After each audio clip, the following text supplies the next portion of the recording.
Hey everybody, it's Simone with Fami.com, and now we're going to talk about the new Apple OEM power adapter and cord. Here we go. The Apple OEM USB power adapter and cable is perfect for those times when you need to quickly charge your Apple device on the go. To use, simply get the Apple adapter,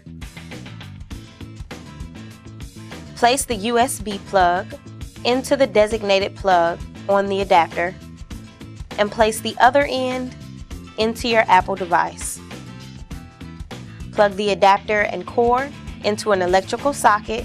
The cord can also be used with a computer without the adapter.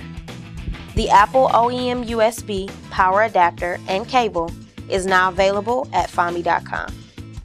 So be sure to follow us on Twitter at www.twitter.com/Famicom.